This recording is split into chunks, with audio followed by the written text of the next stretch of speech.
Have you ever wondered about the invisible dangers that lurk around us every day?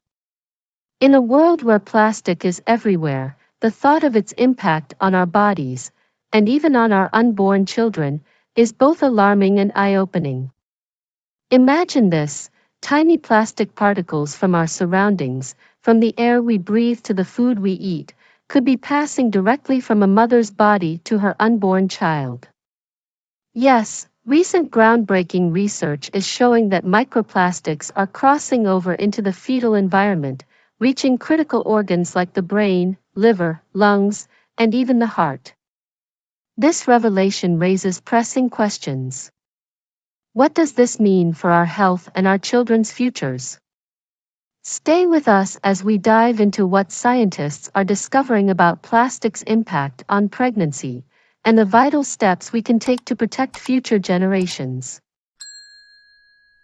In an eye-opening study recently published in Particle and Fibre Toxicology, scientists have found that plastic particles are crossing the placental barrier, traveling from a mother's body straight into her developing fetus. Think about that for a moment.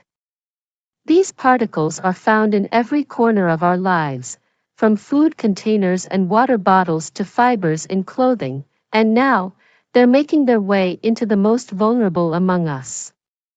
Even more concerning, these particles are reaching vital organs, including the brain and heart, potentially impacting growth and development.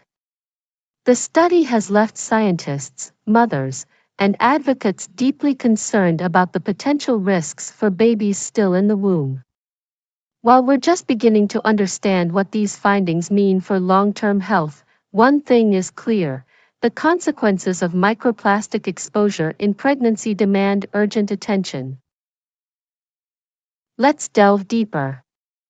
Just how do these particles cross the body's natural barriers to reach a developing fetus? In this pivotal experiment, scientists introduced tiny, fluorescently marked plastic particles into the tracheas of pregnant rats. To their surprise, these particles didn't just linger in the lungs, they traveled across the placental barrier, eventually permeating every part of the fetus's body, even crossing the blood-brain barrier. This remarkable discovery suggests that our bodies, and those of unborn children, are far more permeable to environmental pollutants than we previously thought. The stakes are high. If microplastics are capable of passing these barriers, what other particles might be infiltrating our systems unnoticed?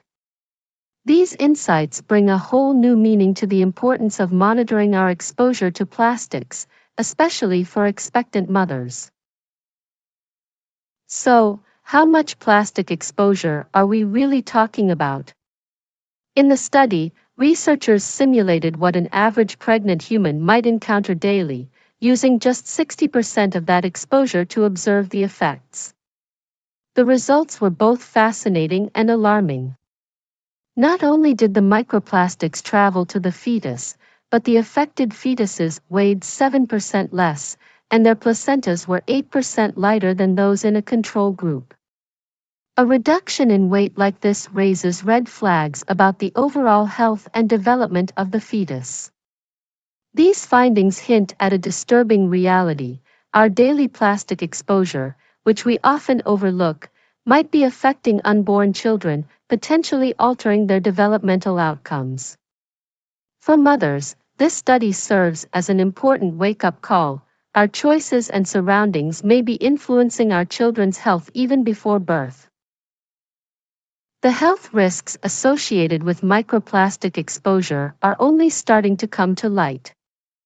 Scientists are concerned that plastic particles don't simply accumulate but also carry endocrine disruptors, substances that can interfere with hormone systems critical for development.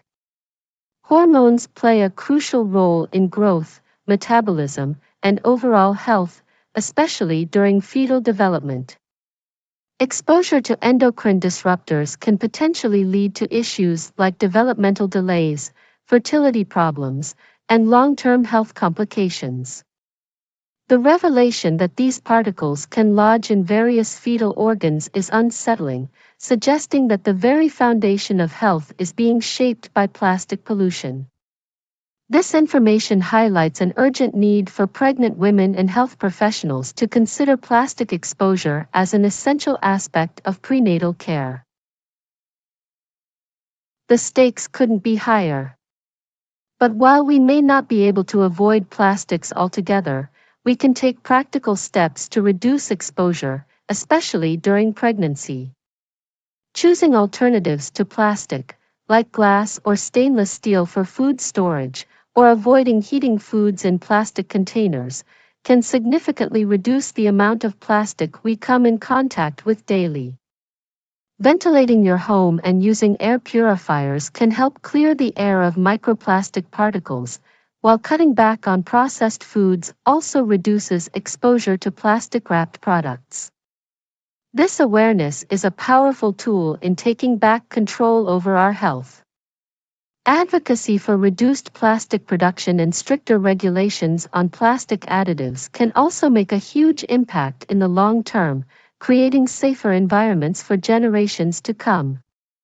Together, by making informed choices, we can begin to reduce plastic's impact on our health and our children's futures. In closing, this research serves as a potent reminder of the often invisible impact of our modern environment. Microplastics have infiltrated nearly every corner of our lives, affecting even the most vulnerable, unborn children. The journey from daily exposure to potential developmental impacts is alarming, but there is hope.